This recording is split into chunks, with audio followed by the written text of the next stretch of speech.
But the African report that painted Nigeria as a looming global threat, security threat, would you say that that particular report is not just talking to the level of insecurity in Nigeria, but also the responsiveness of the people in government, plus the fact that there are calls by some individuals in the US asking for the arrest of President Bola Tinubu and some Nigerian officials. Make sense of this for Nigerians and Africans as well. Barrister Ezeluchi.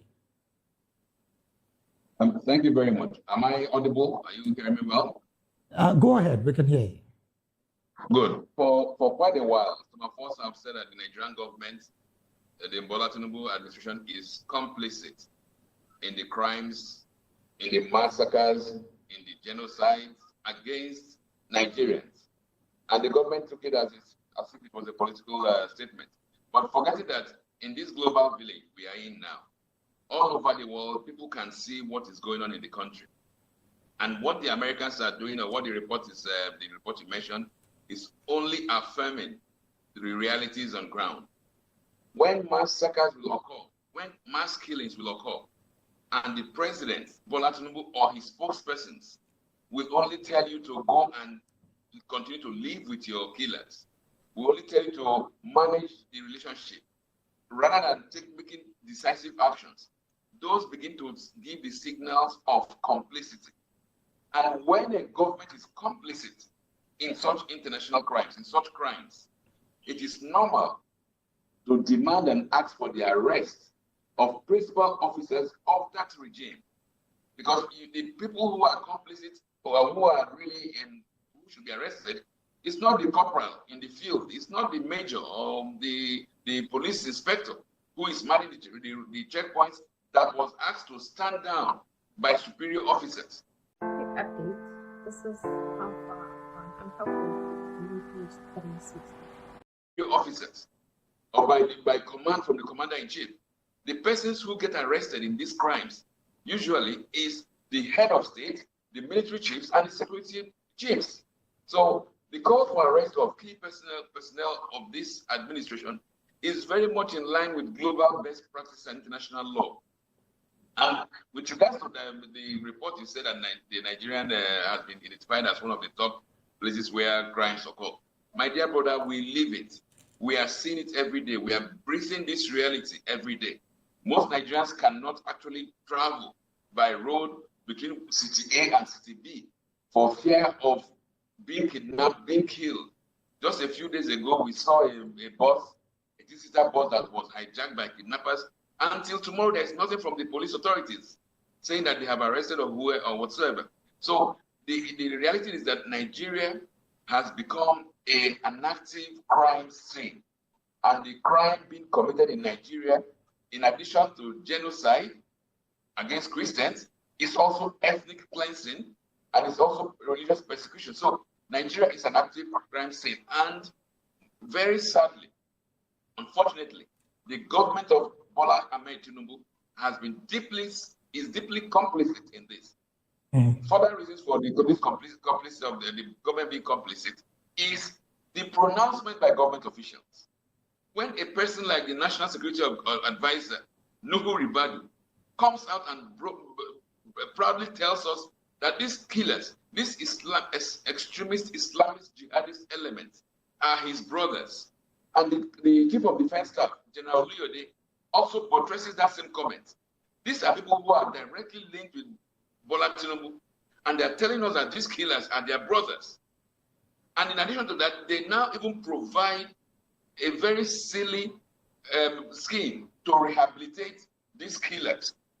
They have a scheme which they call the disengagement, the radicalization, right, rehabilitation, and reintegration program. Now, this is for the killers.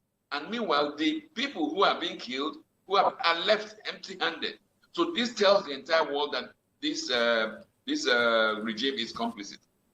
And finally, the crimes of genocide and these international crimes are punishable by any country in the world. So even the Republic of Benin or Togo or the United States or Germany can actually execute arrest warrants on Nigerian officials for committing these crimes because they are international crimes and they can be prosecuted anywhere in the world. Thank you.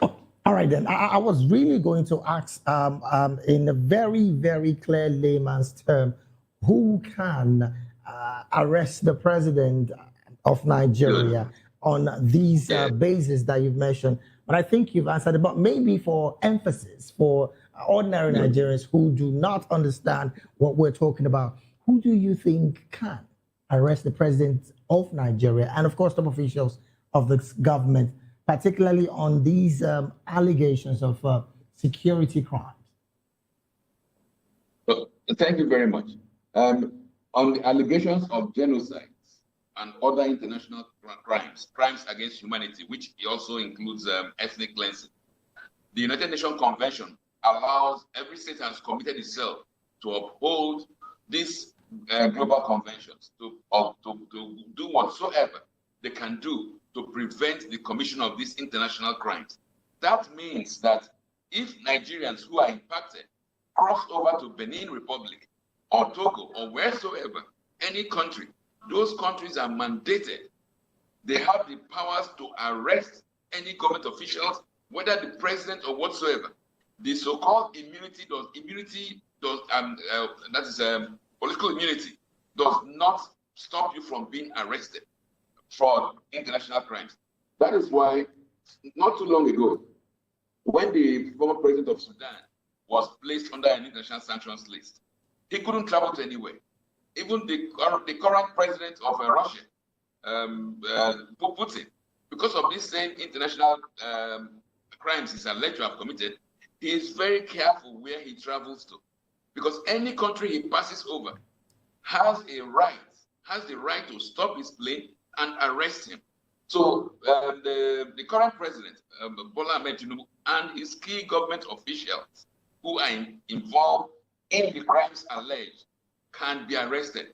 The fact that you are invited into a country by the president of that country does not stop you from being arrested when the time comes. In fact, when your plane is flying over any country, that country can intercept your plane and force you to land for the purpose of arresting him. So indeed, a lot of people can arrest the Nigerian president when these crimes are established and prosecute him effectively. Not just Mr. Bola Tinubu, but also his key government officials. Thank you very much. All right.